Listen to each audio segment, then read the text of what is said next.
Worst Millennials was recorded in front of a live studio audience. Or just my brother.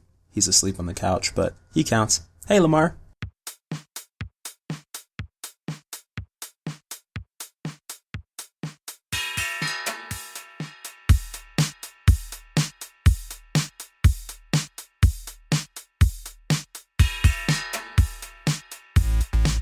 Hey guys, Damon here.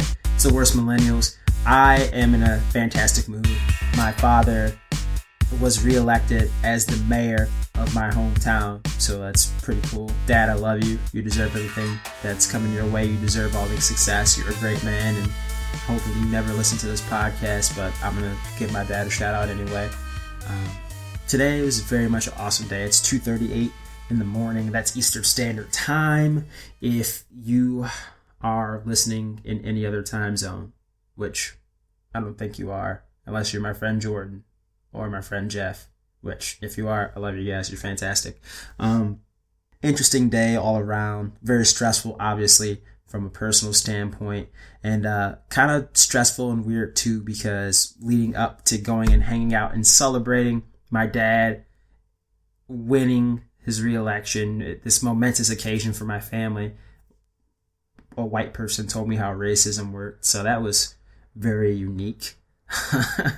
Probably one of the strangest conversations to have as a black man is when white people try to justify racism. It's always going to be awkward. It's always a silly conversation to have. The best advice I can give is just don't ever bring up, I shouldn't say don't bring up racism, but don't be confused as to why something you're doing is racist or could be considered racist, which is another reason why I'm glad Halloween's over. Not because I completely embarrass myself, at least depending on who you are, what perspective you're looking at it from. But I'm glad Halloween's over because I don't have to deal with people, white people on social media, asking why they can't offend people. I'm really glad that's over with. Why can I dress in my Chinaman costume? Because it's offensive and people don't like it, and maybe you should be more tolerant of other cultures besides your own. That's just me talking. But not to get too high on my soapbox here, I wanted to get into Halloween. Just a quick account of the things that happened. There was a Halloween party that I went to. I was dressed up as Jacket from the Hotline Miami video games, and obviously it was a party that I had a little bit of reservation going to because, and I won't get too far into it, there's a lot of emotional baggage going into this party, and part of me does regret going, but part of me doesn't, because it definitely gave me closure to a chapter in my life that I'm glad is finally over, and definitely is been pushing me towards to not date white women so much. I was dressed up as Jacket, and I have terrible anxiety, and I do deal with depression. So leading into this party, walking up to the house, my friend picked me up because I didn't want to drive. Actually, let's backtrack a little bit. My friend, she is also friends with the hostess of this party. She offered to pick me up, and I knew I was going to be anxious. So, of course, what's the first thing I do? Baby, bail out the last minute, very respectfully say, hey, I'm not really feeling it, or something came up, I can't go. Hey, can you pick me up some whiskey from the store before you pick me up? Because she lives a little further out, and she was making a stop at Walmart. So, hey, can you pick me up some whiskey? And she stopped at the store and said, I can't get you any whiskey unless you want an entire handle, half gallon of whiskey, which I mulled over for a good 5 minutes before I responded to her. You know what? Actually, just take me to the store. I'll just get a fifth instead. So as soon as she picks me up, I go to the store. I get my fifth of whiskey. I end up going to the party with her. I'm getting the cooler filled with Jell-O shots out. And walking up to the party, my anxiety starts kicking in. People start talking to me, and I'm wearing my pig mask as I'm carrying these these Jello shots in. And quick thing about Hotline Miami: Hotline Miami is this top-down shooter. You get hit once, you die. It's very much a chaotic game, and you get different animal masks. And these animal masks, what they do is they give you different abilities. I found a couple of masks that would fit, but some of them were too expensive, even though I thought they were better masks. There was a unicorn mask, which in the game, at least in the first one, gives you quiet gunshots, so you can shoot someone point blank with a shotgun. No one can hear it, which is fucking hilarious. And then there's a pig mask, which I can't remember what the ability is. Maybe you start with a knife? No, that's the wolf mask. In the game, it's called Aubrey, which is funny because the varsity jacket I got, because Jacket in the game wears a maroon and gold varsity jacket, which ironically enough is the colors of my high school, my alma mater, but I couldn't find anything to even match. I couldn't even find a colored varsity jacket. I ended up having to settle for this members only varsity racer jacket, which is, I've been complimented on several times. It's all black, black and white, I should say. I've been complimented on several times. A lot of people think it's a really cool jacket, and it's definitely become a staple of my my wardrobe in the last 2-3 weeks or so, however long I've had it. But a lot of people don't really know of the game Hotline Miami. They're not super familiar with it, so I was not really catching people's eyes with my outfit. They see a pig mask, they see the jacket, and they start immediately going to, "Oh, are you from The Purge?" Whoa, what the fuck just happened? Alright, sorry about that. Having some technical difficulties on my end. I was saying something. Oh, The Purge, which I don't know how to say that word correctly. I don't know if I'm saying purge or purge, because I've been saying purge and I feel like I'm saying it totally wrong. It's completely incorrect, but in any regard, I had to explain that it was from Hotline Miami and all that stuff. And then someone asked me if it was from Saw, the pig mask. And I was like, no, it's not from Saw. Like, no one wore like a 80s members only jacket and a pig mask in Saw. Well, I can't remember because there's 7 of those movies, and the only good one is the first one. Which, I'm going to take a quick aside here. The host of the party, her boyfriend, and I had a conversation about how awful those movies were, because in most sequels, you try to get up, you try to build off the first one, you try to make it bigger and bigger and bigger, which is the logical progression of a movie. You want to show more of the world, you want it to be more expansive. Not so much with the Saw movies. They kind of got away from what made the first one work, and the second one they had a bunch of characters with no backstory, really. A tiny amount of backstory, just enough so they could get killed based on something that was mentioned briefly in their very poorly written backstory. And then just kept going for years and years. The first Saw came out when I was in 10th grade, so that's 2004. And then they kept making these movies all the way until I was in college, and I just kept telling myself, like, we really said everything we needed to say with the Saw series. And then they did the last one, which is the 3D one, and you finally actually have to see the fucking stupid reverse bear trap gimmick. Those movies are so terrible. They tried to go back to the formula of the first one, kinda, by having one guy do all the shit that all the other people were doing in the second movie, and it just got worse and worse.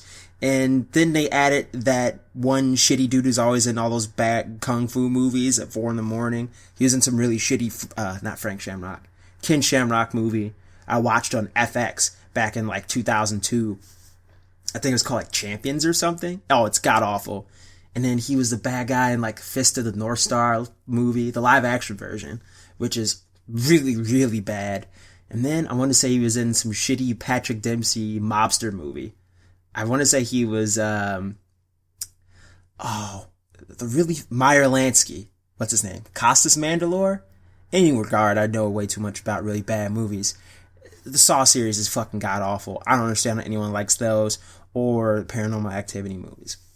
Back to me recapping Halloween. So as the anxiety builds and I'm trying to decorate, I get all flustered because I get these shitty, it's supposed to be spider webs, but there's nothing in the basement to hook them up to. So I just threw it on the ground and started drinking that fifth of whiskey. The host of the party, she actually told me I should slow down because I already put down half of it by 9 o'clock, but there was no slowing down for this guy. Ended up taking an Uber to a bar as people were actually showing up to the party. So I'm already lit as people normally show up to a party, which is like 10:30, 11, somewhere in there. So I ended up going to a bar down the road. I screamed at my Uber driver at one point because I thought he was taking away that I didn't want him to go because I thought he was trying to run up the meter, even though your Uber is usually pretty much already paid for. You can see how much you're already going to pay in advance. And we kind of got into it back and forth. He goes, "Oh, you see this? There's this little thing on my phone that tells me where to go. It's called a GPS. I go, "Well, I don't want you taking the wrong fucking way. You don't have to be an asshole about it." But of course, I was drunk and whiskey makes me mean. So I ended up giving him a $10 tip and apologizing. Ended up hanging out at the bar. I don't even remember if I drank. This is when everything is starting to kind of slow down for me, and then I have a hard time remembering. Met up with a couple friends there. Ended up pulling what we call the opposite Dawson, or Irish goodbye. It's when you leave without actually saying goodbye. You just take off. A lot of people think that an Irish goodbye during a party or any sort of gathering is actually the preferred way to exit, because then you don't make it awkward, because people always will piggyback off of you wanting to exit. They always will, "Oh, well, if they're leaving, I can go," because people are scared to be the first person to want to leave, even though they've wanted to leave an hour or 2 hours prior. So I ended up getting a ride back with one of my friends. We stopped and got more booze. I do remember that, but it was more for her because I don't think I had anything else to drink after I returned. And I don't remember much else. I know there's a picture of me in my pig mask and a t-shirt throwing up what appears to be a gang sign. And by gang sign, I mean it's very clearly the taunt of WWE wrestler Antonio Cesaro, and I'm holding nearly the empty bottle of whiskey, but there's only a little bit left. I'm hoping I didn't finish off that little bit because I didn't need any. And the aftermath of that weekend was I either got two completely opposite ends of the spectrum. It was, holy shit, you were blasted and it was hilarious, like you were having a great time, or I was a big asshole and I caused a scene. So I don't remember. All I know is that I got unfriended over the weekend for my antics, which he really showed me by unfriending me. I mean, there's nothing in this world that hurts me to my soul more than knowing that I have to click the add friend button again. It is what it is. That was my Halloween recap. I feel like something else happened on Halloween too that I can't remember. It's probably not that important, and it's not that I could really remember it, because when you drink a whole fifth of Jack Daniels, your brain cells tend to not function well because they're dead. The next thing I want to bring up very briefly is some plugs. Yeah, plugs are sweet. I'm going to be at Comic-Con. That's at the Arab American National Museum, 13624 Michigan Avenue. That's in Dearborn, Michigan. Zip code is 48126. Advance tickets right now are $10, and you can go to Comic-Con, COMIQUECON, and check that out and learn more details about it. And I'll briefly give you a description of Comic-Con. Comic-Con is a one-day celebration of the amazing work of female comic creators. Join us for this one-of-a-kind event and check out our featured guests, awesome sponsors, and talented exhibitors. So, I will be there at the Pa Bros table, booth, whatever you want to call it. So come through, talk to me about pro wrestling and how Cyclops is very clearly the best X-Men of all time. Another thing I wanted to talk about, while I was on the subject of people unfriending you, I got blocked on Twitter by my friend's ex-girlfriend. She is kind of notorious for blocking all of his friends because she doesn't want people to know what she's up to so they can report it to my friend, which I really don't give a shit what you're up to. I was just trying to be pleasant and say hi because, I personally always thought she was a nice girl. She was always fun to hang out. She hung out with some cool people. I was hanging out in the city, ran into her randomly at a bar, and I thought everything was copacetic at that point. And then I go on Twitter and was going to say something to her on my timeline. Oh, you're blocked from seeing what this person's posting. Like, blocking people on social media, I feel like, unless someone's done something awful, like post heinous shit on your timeline, or is like an out and out scumbag on your timeline and really like disruptive, yeah, I get blocking them. But the fact that I was totally polite and said hi and I got blocked is kind of mind boggling to me. But to use a phrase that is apparently not that popular, it is what it is. What else do I want to talk about, since I've got so much prepared for this episode? I didn't really think of much to say today because it's kind of late and I wanted to get this episode up and online.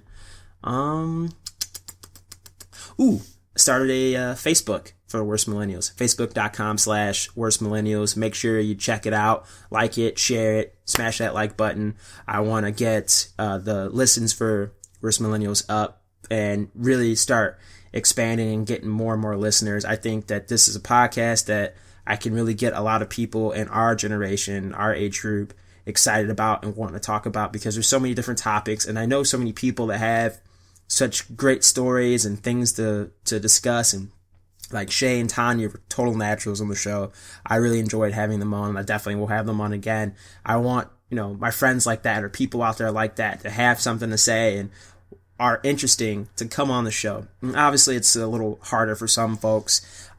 People, when they're talking to me, they're so knowledgeable about so many things, and then, of course, you stick a microphone in their face or even talk about the idea of public speaking, they'll get terrified. So I'm trying to find a way to get some of those people on my show, because I have so many friends from so many different walks of life with so many unique perspectives on things that I think that people really need to hear them. And I think that people would definitely love to share that kind of stuff. So it's definitely a reason why I started the Worst Millennials Facebook page. I might start a Twitter for it too, but managing the Accidental Wrestling Fan Twitter, then my own Twitter, then the Worst Millennials Instagram, then my own Instagram. It's a lot of social media stuff and passwords. I might just man up and do it. I think it definitely will boost presence of the show. I just am so burnt out. I feel like I'm doing 80 million things at once.